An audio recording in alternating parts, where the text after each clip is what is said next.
আজকে বানাবো দই বেগুন, তাই বেগুন নুন মাখিয়ে রেখে দিয়েছিলাম কিছুক্ষণ। তারপরে সাদা তেল দিয়ে বেগুনগুলো হালকা লালচে করে ভেজে তুলে নেব।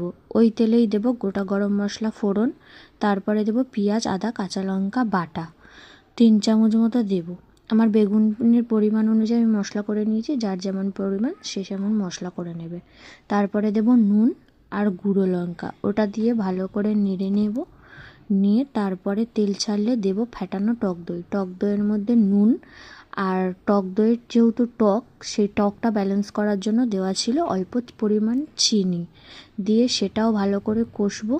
কষে নিয়ে তেল ছাড়লে টক দই যে ফেটিয়ে রেখেছিলাম সেই ফেটানো সেই বাটিটায় ধুয়ে অল্প পরিমাণে একটু জল দেব, দিয়ে ততক্ষণ কষাবো যতক্ষণ না তেল ছাড়ছে। এই তেল ছেড়ে মশলা কষানো কমপ্লিট হয়ে গেছে। আবার একটু নেড়ে নিয়ে অল্প পরিমাণে জল দেব, দিয়ে দেব বেগুনগুলো দিয়ে একদম আঁচ কম করে কিছুক্ষণ রান্না করব, যাতে বেগুনের মধ্যে প্রপার মশলাগুলো ঢুকে যায়। এই যে আমাদের দই বেগুন রেডি। নামিয়ে নিয়ে সার্ভ করলেই ভাতের সাথে, গরম ভাতের সাথে দুর্দান্ত লাগে।